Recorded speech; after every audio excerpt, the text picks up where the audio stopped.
नमस्कार, good evening साथियों। India के सबसे बड़े एजुकेशनल प्लेटफॉर्म पे आप सभी का स्वागत है और मैं हूं आपका होस्ट और दोस्त नरेंद्र चौधरी। और मेरे दोस्तों, आज है 28 मई 2022 और राजस्थान समसामयिकी के इस सेशन में आप सभी का स्वागत है।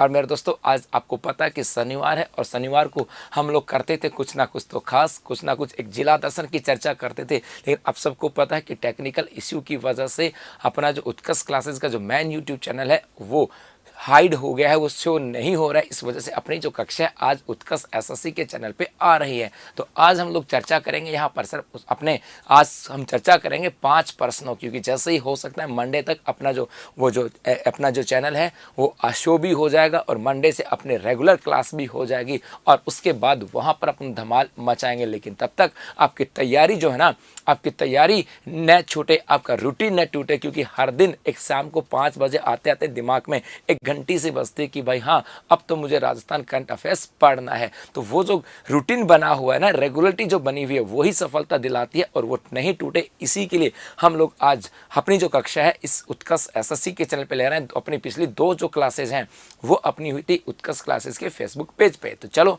करते हैं आज के इस सेशन की शुरुआत। सबसे पहले आज की मोटिवेशनल लाइन, बिना शिक्षा ग्रहण किए आप सफलता नहीं पा सकते, क्योंकि सफलता का रास्ता शिक्षा से होकर के गुजरता है। ये तो पक्की बात है कि सफल होना है तो शिक्षा लेनी होगी। क्या शिक्षा लेनी होगी? और ये शिक्षा आपके अपने जोश और जुनून से आएगी। ये शिक्षा आपके अपने ऊपर विश्वास से आएगी। ये शिक्षा आपके अंदर एक अलग सा जो जज्बा होगा, जुनून जो होगा, उससे आएगी। और जिस दिन आपने मान लिया और ठान लिया कि हाँ कुछ करके दिखाना, सफलता तो मिल जाएगी। चलो आ जाते हैं अब आज की सुर्खियां। राजस्थान में जीरे की 63% पैदावार, पूरे भारत का लगभग 63% जीरे का जो उत्पादन है ये होता है राजस्थान के अंदर। क्या है इसकी पूरी कहानी, ये भी हम लोग पढ़ने वाले हैं। उसके बाद में है, नेक्स्ट है, राज्यपाल ने किया शिखर पर्व का शुभारंभ एवं हेरिटेज आर्किटेक्ट चित्र प्रदर्शनी का लोकार्पण। कहां पर किया गया लोकार्पण, किसके द्वारा शिखर पर्व का आयोजन किया गया और क्या कहानी आती यहां से, कौन कौन है ये शख्सियत, ये पूरी कहानी भी हम लोग पढ़ने वाले हैं। उसके बाद है कृषि प्रसंस्करण, कृषि व्यवसाय एवं कृषि निर्यात प्रोत्साहन नीति 2019 में किया गया संशोधन। कब आई थी ये नीति, क्या कहा गया था इसके अंदर, क्यों किया गया संशोधन, ये सब बातें हम लोग पढ़ने वाले हैं। और उसके बाद है, केंद्रीय विद्यालय के शिक्षक जगदीश लोहार का नाम इंडिया बुक ऑफ रिकॉर्ड्स में, क्यों नाम दर्ज हुआ इनका इंडिया बुक ऑफ रिकॉर्ड्स में, क्यों है ये चर्चा के अंदर, एक अनूठी शख्सियत है ये, अपने आप में एक मिसाल पेश करेंगे इस शिक्षा जगत के अंदर और खास करके अध्यापकों के सामने कि हाँ ऐसे भी टीचर होते हैं, क्या ऐसे भी टीचर होते हैं, इनसे हमें भी बहुत सारी प्रेरणा मिलेगी। तो क्या है पूरी कहानी, ये भी हम लोग पढ़ने वाले हैं। और उसके बाद है, पुलिस महानिदेशक एमएल लाठर ने डिस्क व प्रशस्ति रोल देने की घोषणा की। तो ये क्या है पूरी कहानी, ये भी हम लोग पढ़ने वाले हैं। तो ये थी अपनी सुर्खियां और अब हर सुर्खी का होगा एनालिसिस। भाई सभी को नमस्ते नमस्ते, गुड इवनिंग। और हाँ, एक बच्ची साक्षी शर्मा कर राम राम सर जी, मेरा पटवार की फाइनल लिस्ट में सिलेक्शन हो गया। तो साक्षी बेटा बहुत सारी शुभकामनाएं, लेकिन शुभकामनाओं से काम नहीं चलेगा। भाटी जी, जैसे मैंने बोला ना कि फाइनल सिलेक्शन हो गया, भाटी जी कह रहे हैं हाँ, तो भाटी जी कह रहे हैं कि सर जी पार्टी के लिए तो बोलना पड़ेगा। तो साक्षी बेटा ऐसे काम चलेगा नहीं, पार्टी तो बनती है, यहाँ नहीं तो घर पे, लेकिन पार्टी तो बनती है। चलो किस किस का सिलेक्शन हुआ पटवार के फाइनल सिलेक्शन में, जल्दी से बता देना। चलो करते हैं सेशन की शुरुआत।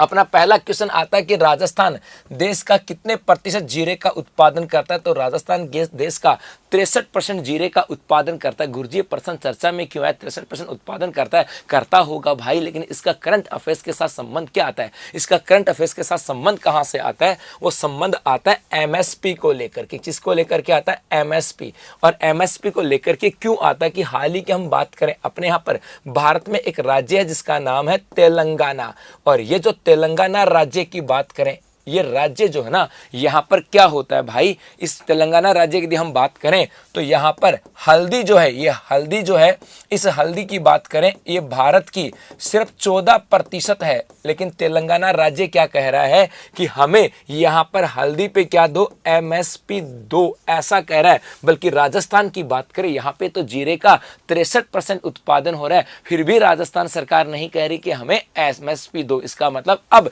इसकी पूरी कहानी और अच्छे से समझनी है। सबसे पहले हम बात करते हैं MSP। MSP का मतलब होता है मिनिमम सपोर्ट प्राइस की बात की जाती है। सपोर्ट प्राइस अर्थात न्यूनतम समर्थन मूल्य, किसकी बात करें, न्यूनतम इसको समर्थन मूल्य के रूप में जाना जाता है। कहां से आई कॉन्सेप्ट, ये कॉन्सेप्ट आती है वर्ष 2004 में। अपने यहां पर जो कृषि सुधार करने के लिए अपने यहां पर क्या किया गया, कृषि सुधार हेतु अपने यहां पर राजस्थान के अंदर या भारत के अंदर एक स्वामीनाथन आयोग आता है। और इस स्वामीनाथन आयोग की बात करें, इसने सिफारिश की थी भाई, इसने सिफारिश की थी कि जो MSP है, ये MSP कम से कम जो उत्पादन लागत है, उत्पादन लागत की बात करें, उत्पादन लागत की 50% तो होनी चाहिए, 50% से क्या होनी चाहिए, अधिक होनी चाहिए। अर्थात इसकी बात यहाँ पर की जाती है। एक हम इस MSP की और चर्चा करें, वर्तमान समय के लिए हम बात करें कि वर्तमान समय के अंदर कितनी फसलें आती हैं भाई, जिन फसलों के ऊपर, कितनी फसलें हैं जिन फसलों के ऊपर MSP दिया जाता है।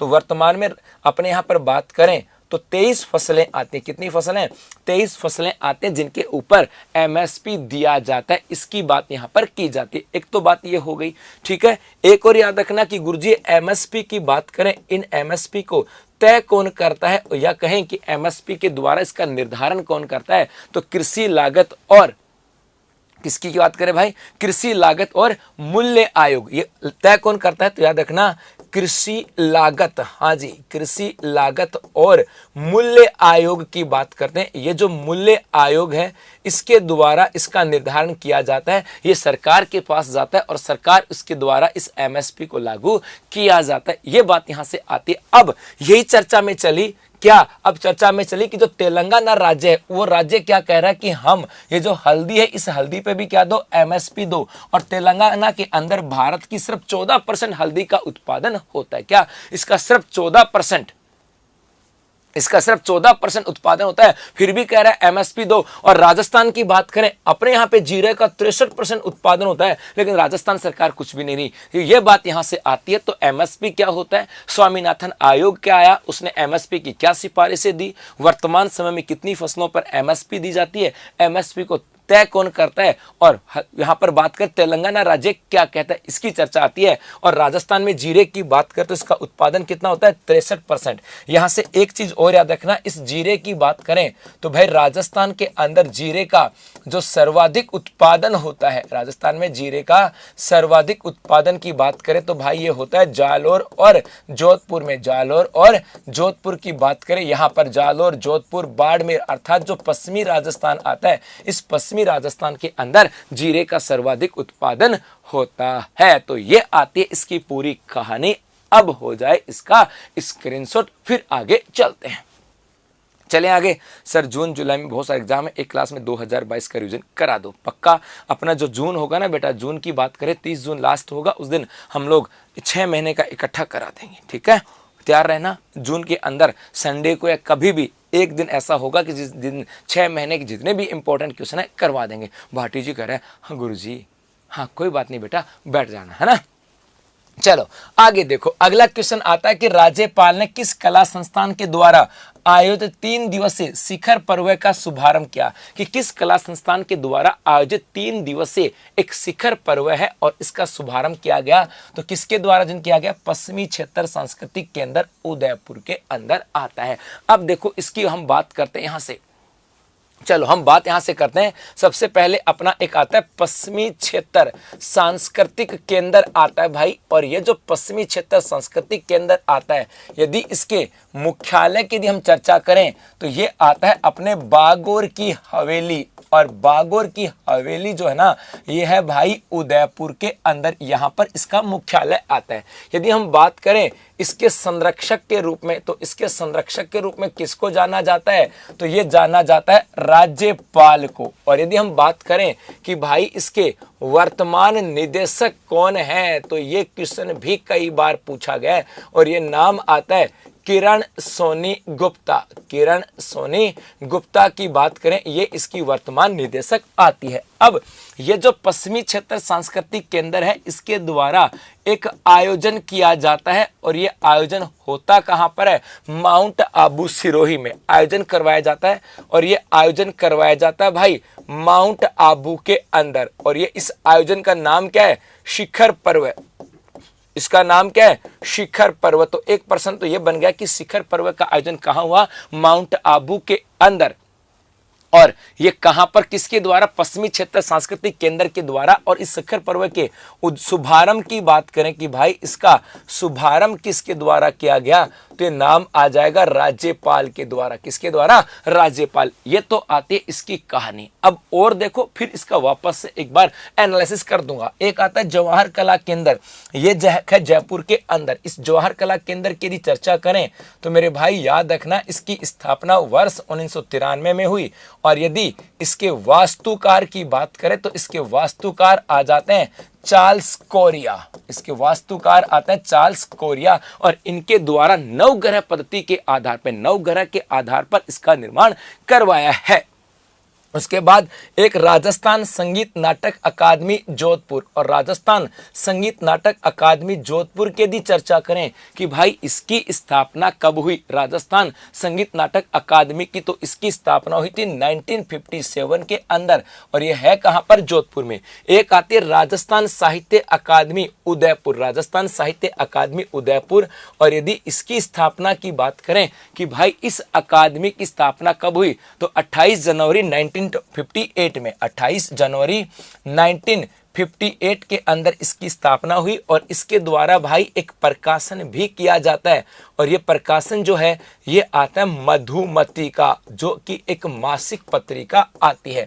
अब वापस से इसकी कहानी सुनो। कहानी ये है कि पश्चिमी क्षेत्र सांस्कृतिक केंद्र एक अपने यहाँ पे सांस्कृतिक केंद्र है जिसका मुख्यालय बागोर की हवेली उदयपुर के अंदर है। ये जो पश्चिमी क्षेत्र सांस्कृतिक केंद्र है, इसका संरक्षक राज्यपाल और वर्तमान में निदेशक किरण सोनी गुप्ता है। और इसके द्वारा माउंट आबू सिरोही में एक शिखर पर्व कार्यक्रम का आयोजन करवाया, जिसका शुभारंभ किसने किया, राज्यपाल ने किया। यह बात यहां से आती है, ठीक है। ये यहां पर हो गई बात। तो शिखर पर्व कार्यक्रम कहां हुआ, किसके द्वारा आयोजन करवाया गया, दोनों चीजें यहां पर आ जाती हैं। उसके बाद यहां से क्या आता भाई, जवाहर कला केंद्र कहां पर है, जयपुर में, नवग्रह पद्धति के आधार पर है। और 1993 में इसका निर्माण हुआ। चार्ल्स कोरिया की बात करें, ये इसके वास्तुकार थे। उसके बाद राजस्थान संगीत नाटक अकादमी जोधपुर में 1957 के अंदर इसकी स्थापना हुई थी। उसके बाद में यदि हम बात करें राजस्थान साहित्य अकादमी उदयपुर, इसकी स्थापना 28 जनवरी 1958 के अंदर हुई भाई। और इसके द्वारा एक मधुमती मासिक पत्रिका जो है उसका प्रकाशन किया जाता है। सब बातें यहां से आती हैं।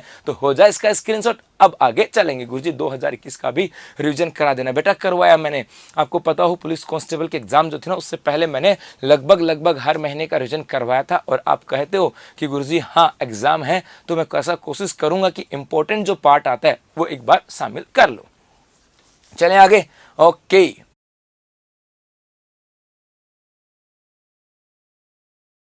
अच्छा ओके भाई, 18 जून कंप्यूटर अनुदेशक की एग्जाम है, उससे पहले करेंगे कुछ ना कुछ तो बेहतर। नमस्ते भाई, एक बच्चा हाथ दिखा रहा है, मीना जी। ले भाई मीना जी, राम राम। आ जाओ, अगला क्वेश्चन आता है। अगला क्वेश्चन है भाई, राज्य सरकार ने कृषि बजट 2022-23 में प्रस्तावित किस कृषि मिशन के तहत राजस्थान कृषि प्रसंस्करण, कृषि व्यवसाय एवं कृषि निर्यात प्रोत्साहन नीति 2019 में संशोधन किया है। तो किसके तहत, राजस्थान मिलेट्स प्रोत्साहन मिशन के तहत। किसके तहत, राजस्थान मिलेट्स प्रोत्साहन मिशन के तहत इसकी बात यहां पर की जाती है। अब ये है अपना क्वेश्चन, और इस क्वेश्चन को जब तक इसका पूरा इतिहास, इसकी पूरा एनालिसिस नहीं होगा, प्रश्न समझ में भी नहीं आएगा। और जब पूरा एनालिसिस होगा तो पक्की बात है 4-5 क्वेश्चन तो और यहां से निकलने वाले हैं। हाँ भाई सिया रावत बेटा, नमस्ते नमस्ते नमस्ते। देखो हम सबसे पहले किसकी बात करें, हम बात करते हैं यहां से अपने राजस्थान के अंदर एक नीति आती है जिसका नाम है राजस्थान कृषि प्रसंस्करण की बात करें, कृषि प्रसंस्करण, कृषि व्यवसाय की बात करें, एवं कृषि व्यवसाय एवं कृषि निर्यात प्रोत्साहन नीति। पहला तो एग्जाम में क्वेश्चन बनेगा कि इसको पेश कब किया गया। तो भाई याद रखना ये दिसंबर 2019 में जारी की गई थी, और इसके अंदर कहा कि राजस्थान के अंदर कृषि से संबंधित यदि कोई फूड प्रोसेसिंग की इकाई लगाना चाहता है, या कृषि से संबंधित कोई व्यवसाय करना चाहता है, या कृषि निर्यात करना चाहता है, तो हम उसे प्रोत्साहित करेंगे। और प्रोत्साहित का मतलब है हम उसे क्या देंगे, अनुदान। तो इस योजना के तहत अनुदान दिया जाता है, और ये अनुदान कितना दिया जाता है, एग्जाम में ये क्वेश्चन कैसे बनेगा ये भी याद रखना भाई। क्वेश्चन बनेगा कि राजस्थान कृषि प्रसंस्करण, कृषि व्यवसाय एवं कृषि प्रोत्साहन नीति के तहत कौन सा कथन सत्य है या असत्य, 4-5 बातें इसके बारे में होंगी, अर्थात हर एक बात आपको पता होनी चाहिए। पहला, पेश दिसंबर 2019, इसके अंदर अनुदान दिया जाता है क्या, कि एक किसान हो क्या, या तो किसान या कोई किसान संगठन हो, क्या तो कोई किसान हो या कोई एक किसान संगठन है, उसके द्वारा यदि ऐसा कोई कार्य किया जाता है तो उसे लागत का 50% या 1 करोड़ तक अनुदान दिया जाएगा। ये दो बातें हैं कि यदि कोई किसान या कोई संगठन कृषि प्रसंस्करण की इकाई स्थापित करना चाहता है तो उसे लागत का 50% या 1 करोड़ तक का अनुदान दिया जाएगा। या इसके अंदर अनुदान में एक तो बात ये, और इसी अनुदान में दूसरा कहा गया कि यदि किसान के अलावा कोई अन्य उद्यमी है और वो इकाई लगाना चाहता है तो उसे लागत का 25% या 50 लाख तक क्या दिया जाएगा, अनुदान दिया जाएगा। ये बात इसके अंदर कही गई थी। एक पर्सन और देखो इसके बारे में, इसमें यह भी कहा गया था कि ये जो नीति है इस नीति की समीक्षा की जाएगी 2021 के अंदर, और ये नीति लागू कब तक रहेगी, और तो नीति लागू रहेगी वर्ष 2024 तक। तो ये कहा गया था मेरे भाई कि 2021 में इसकी समीक्षा की जाएगी और 2024 तक ही रहेगी। 2024 के बाद क्या, 2024 के बाद इसके स्थान पर नई नीति लाई जाएगी, ऐसी बात यहां पर कही गई। इसका मतलब 2021 में कहा गया था इसकी क्या होगी, समीक्षा। और जब ये कहा गया कि समीक्षा होगी तो इसकी समीक्षा होने के बाद इसमें क्या किया जा रहा है, संशोधन। और ये संशोधन कब किया गया, 2022, और कुछ बदलाव किए हैं। ये संशोधन किसके तहत किए गए हैं, ये संशोधन किसके तहत किए गए हैं, तो आपको पता होगा अपना राजस्थान में कृषि बजट आया है 2022-23 में, और इसके अंदर 11 मिशन चलाए गए थे, जिसमें एक था राजस्थान मिलेट्स प्रोत्साहन मिशन, राजस्थान मिलेट्स प्रोत्साहन मिशन की बात करें, यह चलाया गया था। और इसी के तहत क्या किया गया, संशोधन। यह बात यहां से आ जाती, क्या यह बात यहां से आती है, तो आपका ऑप्शन सी जो होगा ये इसका सही जवाब है। याद रखना, राजस्थान कृषि व्यवसाय, कृषि प्रसंस्करण एवं कृषि निर्यात नीति 2019 कहा गया 2024 तक रहेगी। यह भी कहा गया कि 2021 में इसकी समीक्षा की जाएगी। यह भी कहा गया इसमें अनुदान यदि कोई किसान इकाई लगाता है तो 50% लागत का 50% या अधिकतम 1 करोड़ तक का अनुदान दिया जाएगा, और यदि कोई अन्य उद्यमी है तो लागत का 25% या 50 लाख तक का अनुदान दिया जाएगा। और 2021 में समीक्षा की जाएगी। समीक्षा की गई, कुछ बदलाव करने पड़े, और बदलाव करने पड़े तो संशोधन हो गया 2022 में। किसके तहत, मिलेट्स प्रोत्साहन नीति के तहत। किसके तहत, मिलेट्स प्रोत्साहन नीति के तहत। तो ये आपका ऑप्शन सी जो होगा ये इसका सही जवाब है। हो जाए इसका स्क्रीनशॉट। अब आगे चलते हैं। नहीं भाई आगे, ओके बहुत बढ़िया। हाँ जी, आ जाओ अगले क्वेश्चन की चर्चा करें। अरे मंजिल यूं ही नहीं मिलती राही को, क्या? अरे मंजिल यूं ही नहीं मिलती राही को, एक जुनून सा दिल में जगाना पड़ता है। पूछा चिड़िया से घोंसला कैसे बनता है, तो बोली तिनका तिनका उठाना पड़ता है। आ जाओ अगले क्वेश्चन की बात करें कि हाल ही में केंद्रीय विद्यालय जोधपुर के किस शिक्षक का नाम इंडिया बुक्स ऑफ रिकॉर्ड में हुआ है? इंडिया बुक्स ऑफ रिकॉर्ड में किसका नाम दर्ज हुआ है? तो जवाब आ जाता है जगदीश लोहार का। किसका नाम आता है मेरे भाई? जगदीश लोहार की बात यहां पर आ जाती है। बहुत बढ़िया, किसका नाम आता है? जगदीश लोहार। गुरुजी ऐसा क्यों?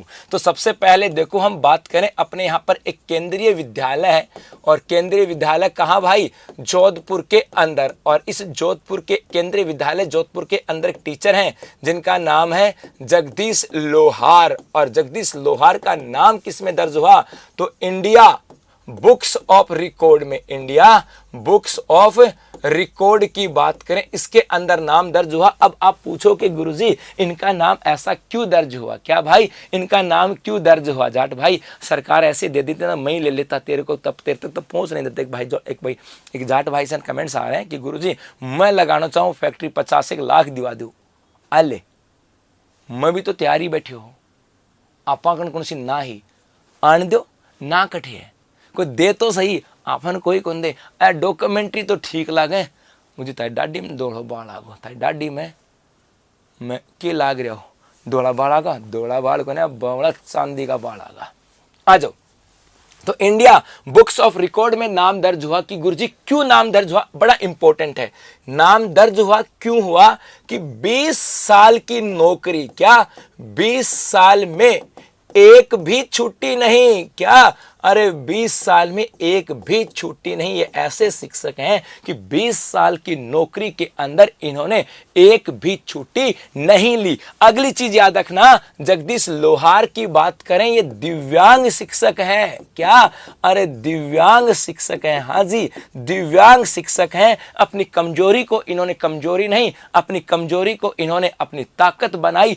20 साल की नौकरी के तक इन्होंने आज तक एक भी छुट्टी नहीं ली है। क्या? एक भी छुट्टी इन्होंने नहीं ली है। ये बात यहां से आता है। अब इस जगदीश लोहार की बात करें भाई, इनके नाम पर, क्या इनके नाम पर, इनका जो नाम है ना, ये अपने आप में, हाँ भाई मंडला रनवा, मंडलाल रनवा, हाँ बेटा लोसल पढ़ा हुआ शेखावाटी में, है ना। बड़े सर ने एक बार कूटा था मुझे, ज्यादा तो नहीं कूटा, एक बार जरूर कूटा था, है ना। जो दोस्त ने पढ़े हैं वो बड़े सर को जानते हैं, उनको ये भी पता कि हाँ आजकल तो नहीं कूटते होंगे, मुझे पक्का पता, लेकिन जब मैंने 2000 में 10वीं की थी, मुझे एक बार कूटा था। चलो जी देखो, तो अब ये दिव्यांग होते ही इनके जो नाम है, इनके नाम पर 2 रिकॉर्ड और हैं। लिम्का, इनके नाम पर भाई लिम्का बुक ऑफ रिकॉर्ड भी है, इनके नाम पर लिम्का बुक ऑफ रिकॉर्ड भी है। और लिम्का बुक ऑफ रिकॉर्ड की बात करें,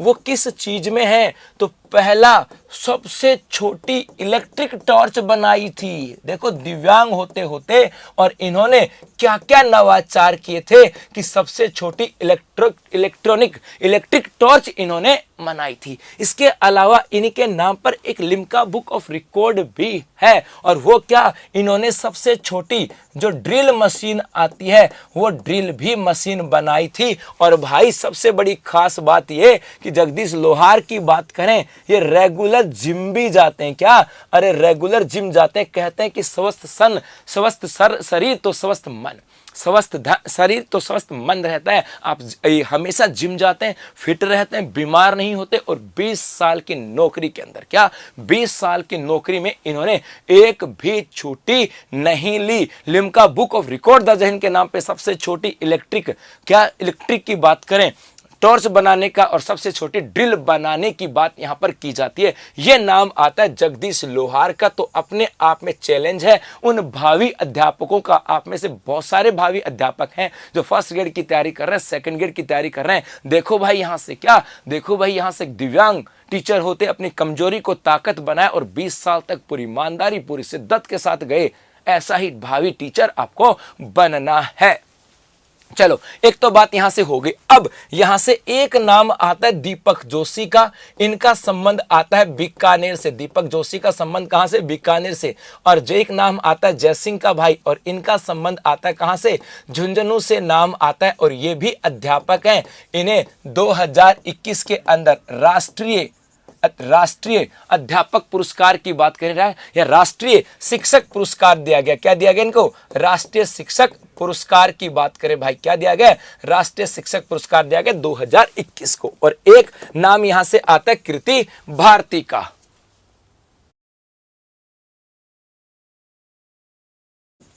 हाँ जी, किसी बात करें? कीर्ति भारती की बात करें। कीर्ति भारती की यदि हम बात करें तो इनका संबंध कहां से आता है? जोधपुर से इनका संबंध आता है, और ये बाल विवाह के क्षेत्र में काम करते हैं, बाल विवाह के क्षेत्र में। और इन्हें रियल शेरनी ऑफ इंडिया कहा गया। क्या कहा गया इनको? अरे रियल शेरनी ऑफ इंडिया का नाम दिया गया है। तो ये आपको ध्यान में रखना है। ये लिम्का है भाई, लिम्बा नहीं है, लिम्का बुक ऑफ रिकॉर्ड है। क्या? लिम्का बुक और रिकॉर्ड। तो ये सब चीजें आपको ध्यान में रखनी है। जगदीश लोहार पूछा जा सकता है, क्यों चर्चा में? जोधपुर का है, दिव्यांग होते 20 साल में एक भी छुट्टी नहीं ली। इनका नाम लिम्का बुक ऑफ रिकॉर्ड में 2 चीजों के लिए है, इलेक्ट्रिक टॉर्च और इलेक्ट्रिक मशीन के लिए, और रेगुलर जिम भी जाते हैं। जगदीश और दीपक जोशी और जयसिंह की बात करें, ये भी क्वेश्चन इंपॉर्टेंट है। 2021 राष्ट्रीय शिक्षक पुरस्कार। और कीर्ति भारती की बात करें तो जोधपुर से बाल विवाह के क्षेत्र में काम करते हैं भाई, है ना। और रियल शेरनी ऑफ इंडिया का अवार्ड दिया गया है। अरे सगराती मेरी डाडी का गैल क्यों पड़ेगा? कोई ना चिंता मत करो बेटा, कल दीतवार है, सोमवार एकदम आया धुआं ठा दो डाडी की। अब इन कहेगी ओ गुरुजी ओ के करो लागूंगा भाई जी अठी कर या जिलेट यहाँ कई देर रगड़नी पड़ेंगी, नहीं तो थोड़ी देर रगड़िया तो बाढ़ ऐसा ज्यादा है तो घिसे कौन का ना, कई देर रखनी पड़ेंगे। चलो आगे बढ़े, आ जाओ। अगले क्वेश्चन की बात करें कि पुलिस महानिदेशक एमएल लाठर ने राज्य के कितने पुलिस अधिकारी व जवानों को डीजीपी डिस्क व प्रशस्ति रोल देने की घोषणा की है? तो कितने जवानों की बात करें और कितने अधिकारियों को डीजीपी डिस्क व प्रशस्ति रोल देने की घोषणा की है? तो जवाब आ जाता है 99। किसकी बात करें? 99 की बात यहां पर की जाती है। अब इसकी कहानी सुनो। अब इसकी कहानी यहां से आती है राजस्थान पुलिस के साथ। किसकी बात करें? राजस्थान पुलिस के साथ कहानी आती है। पहली चीज तो मेरे भाई याद रखना कि राजस्थान पुलिस की स्थापना की बात करें तो कहा जाता है कि राजस्थान पुलिस के जो सेवा नियमों की बात करें ये कब से आए थे? ये आए थे जनवरी 1951 से। एक तो बात यहां से आती है। एक, यदि हम राजस्थान पुलिस की बात करें कि इसकी वर्तमान स्थिति क्या है, तो इसकी वर्तमान स्थिति की बात करें, इसके डीजीपी की बात करें, डायरेक्टर जनरल ऑफ पुलिस की बात करें, तो ये नाम आता है एमएल लाठर का। क्या नाम आता है? एमएल लाठर। एक हम बात करें कि अपने यहां पर पुलिस कमिश्नर की बात करें, पुलिस कमिश्नर प्रणाली कितनी है? पुलिस कमिश्नर प्रणाली की बात करें तो ये कितनी है? 2 है। कहां कहां पर है? एक तो है अपने जयपुर में, और दूसरी कहां पर है? जोधपुर के अंदर। एक जयपुर और एक जोधपुर में। और यहां पर एक पुलिस कमिश्नर प्रणाली की बात करें तो एक आ जाती है प्रस्तावित, और ये प्रस्तावित जो है ना ये है कोटा के अंदर। एक हम बात करें अपने यहां पर आईजी रेंज कितनी है? क्या आईजी रेंज की बात करें तो कितनी आईजी रेंज है? 9। और यदि आईजी रेंज की बात करें तो 10वीं आईजी रेंज भी अपने यहां पर प्रस्तावित आ जाती। प्रस्तावित की बात करें और ये कहां पर है तो याद रखना अलवर के अंदर। ये कुछ बातें यहां से आ जाती हैं। एक इसी राजस्थान पुलिस की बात करें कि भाई राजस्थान पुलिस का दिवस कब मनाया जाता है, तो राजस्थान पुलिस दिवस कब मनाया जाता है? याद रखना 16 अप्रैल को मनाया जाता है। इतनी सी बात यहां पर हो गई। अब एमएल लाठर साहब ने कहा कि राजस्थान के 99 जो जवान और ऑफिसर हैं, जवान और किसकी बात करें? जो अधिकारी हैं, जवान और अधिकारी हैं, इनको दिया जाएगा डीजीपी डिस्क व प्रशस्ति रोल। क्या दिया जाएगा उनको? डीजीपी डिस्क व प्रशस्ति रोल दिया जाएगा। अर्थात राजस्थान के 99 कर्मचारियों को सम्मानित किया जाएगा पुलिस के, और डीजीपी डिस्क व प्रशस्ति रोल दिया जाएगा। यह बात यहां से आती है। और एक राजस्थान पुलिस की पूरी कहानी भी याद रखना कि सेवा नियम जनवरी 1951 में आए, डीजीपी एमएल लाठर हैं, पुलिस कमिश्नर प्रणाली 2 है, प्रस्तावित कहां पर है मेरे भाई? तो याद रखना कोटा में, आईजी रेंज 9 है, 10वीं आईजी रेंज अलवर में, प्रस्तावित 16 अप्रैल को पुलिस दिवस आता है। और इनको अब 99 कर्मचारियों को डीजीपी डिस्क व प्रशस्ति रोल अवार्ड दिया जाएगा। तो बस आज के लिए इतना ही। क्या बस आज के लिए इतना ही? मंडे से अपने जो हो सकता है शेड्यूल अपना वापस से मेन यूट्यूब चैनल पे आ जाए और तब से वापस होगा धमाल। तो तब तक वापस पढ़ते रहिएगा, रेगुलर रहिएगा, क्योंकि बहुत सारी एग्जाम है और आपकी जो कंप्यूटर अनुदेशक है उसके लिए भी बहुत कुछ जल्दी ही करने वाले हैं। तो मिलते हैं कल, तब तक के लिए धन्यवाद, थैंक यू, शुक्रिया। अगर वीडियो पसंद आया हो तो वीडियो को लाइक करना ना भूलें, सब्सक्राइब करें उत्कर्ष के यूट्यूब चैनल को और लेटेस्ट अपडेट पाने के लिए बेल आइकन को प्रेस करना ना भूलें। प्रतियोगी परीक्षाओं की तैयारी अब घर बैठे उत्कर्ष ऐप के साथ। अब पढ़ो कहीं भी कभी भी।